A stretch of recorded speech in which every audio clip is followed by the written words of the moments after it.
Hola, ¿qué tal? Mi nombre es Pedro Luis Pedrosa y en este podcast tratamos de averiguar para qué sirve la democracia.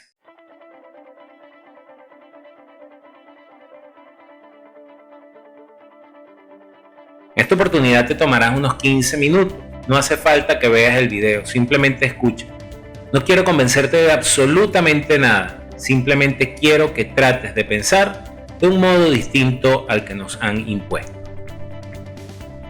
Antes de continuar, recuerda suscribirte a este canal de YouTube, dale me gusta a este podcast, activa las notificaciones de la campanita y al terminar de escuchar, comparte este enlace con tus grupos de WhatsApp o con las personas a quien tú creas que les puede interesar. Vamos al lío. En el podcast anterior titulado La historia y los vencedores, señalamos que el relato de las virtudes de la democracia es creado a partir de la victoria sobre los imperios alemán y austrohúngaro durante la Primera Guerra Mundial. Si a eso le sumamos la victoria de los aliados durante la Segunda Guerra Mundial y la consolidación del régimen del comunismo en la Unión Soviética después de esa victoria, partiendo el planeta en dos bloques, podemos seguir dándole forma a la noción de cómo se formó el relato. Pese a que la Unión Soviética fue una de las potencias victoriosas de esta Segunda Guerra Mundial, su sistema político y el económico eran radicalmente opuestos al resto de las potencias victoriosas. Y tras los tratados de Yalta y Potsdam, Estados Unidos, el Reino Unido y por otro lado la Unión Soviética, pues se repartieron el planeta dando origen a esa etapa de la historia que conocemos como la Guerra Fría. Esta Guerra Fría dio origen al orden mundial bipolar, que enfrentaba, por un lado, el sistema de las democracias liberales y el capitalismo con el sistema comunista. Fueron casi 45 años, casi medio siglo de confrontación que culminaron en 1989 con la caída del muro de Berlín y las políticas de la perestroika y la glasnost de Mikhail Gorbachev, que dieron como resultado la disolución de la Unión Soviética. Estos eventos nos llevaron incluso a pensar en el fin de la historia, como lo mencionaría Francis Fukuyama, dando por sentado el triunfo definitivo de la democracia como sistema político ideal. Pero esto, insisto, esto solo es un relato construido en torno a eventos, obviando deliberadamente otros eventos conexos y alterando el contexto.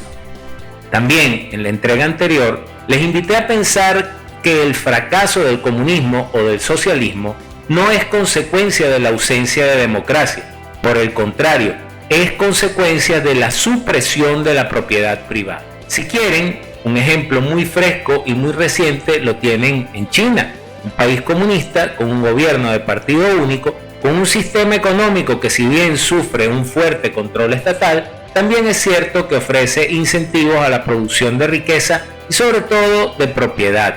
Ese sistema sobrevivió a la caída de la Unión Soviética y hoy amenaza con convertirse en la primera potencia económica del planeta. Este contraste de ideas los desarrollo deliberadamente con el único propósito de llegar a los hechos que deseo contrastar y que tienen hoy plena vigencia y además están en pleno desarrollo. El último día de las inscripciones de candidatos a las elecciones autonómicas españolas, el partido político EH Bildu presentó en sus listas como candidato a 44 miembros de la banda terrorista ETA, quienes en su momento fueron condenados por delitos de terrorismo. Entre ellos, 7 habían sido condenados por delitos de sangre, por asesinos. Las rameras mediáticas y políticas, todas ellas abrigadas en la amplitud de la palabra democracia, han justificado el hecho aduciendo que estos exterroristas ya habían pagado condena, y esto es legalmente cierto, sin embargo, moralmente repugnante. Por otro lado, pero de suprema importancia, ideas como tolerancia, reconciliación, paz, estabilidad, son usadas en bocas equivocadas y son precisamente estas las que han desterrado la moral del escenario político. Pero el caso de España no es el único. En Centroamérica, el pacto del Grupo de Contadora fue el inicio del proceso de paz centroamericano. firmado en enero de 1983, significó un borrón y cuenta nueva para terroristas como Daniel Ortega, quien apenas 24 años después ha instalado una tiranía en Nicaragua que ya lleva 16 años en ejercicio, y otros 2 gobiernos. En Venezuela, tras los 2 intentos de golpe de Estado de 1992, la democracia venezolana permitió que quienes habían atentado contra ella llegasen al poder apenas 6 años más tarde, en 1998, y es obligación señalar que esos golpistas llegaron al poder acompañados por los terroristas que la misma democracia venezolana les había otorgado impunidad mediante la Ley de Pacificación de Rafael Caldera de 1972. Esos terroristas fueron electos senadores y diputados apenas un año después, en las elecciones de 1973, y otro grupo, nada despreciable, se dedicó al periodismo y a la docencia universitaria. En Colombia, por su parte, después de más de 50 años cometiendo atentados y colocando bombas, los jefes guerrilleros de la FARC llegaron al Congreso de la mano de un pacto bautizado por el Vaticano y la administración Obama con el eufemístico nombre de Acuerdo de Paz. Esto abrió la puerta a que otro guerrillero previamente indultado y llevado a la vida política llegase a la presidencia de Colombia, arruinando la economía de ese país en apenas un año de gobierno.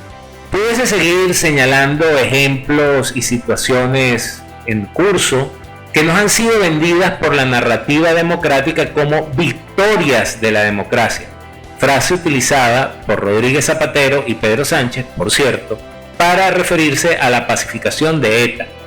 Como en todos los demás casos, sin embargo, lejos de ser victorias, han sido rotundos fracasos.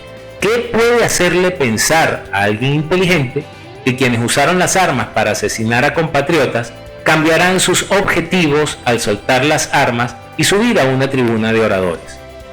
Hay 3 respuestas. Una es la ingenuidad, la otra es la estupidez, con lo cual ya no es una persona inteligente, y finalmente la ambición, y esta última es la más acertada. La democracia es cortoplacista. No se busca la estabilidad a largo plazo, sino la solución de un problema inmediato, por lo general atada a la urgencia electoralista.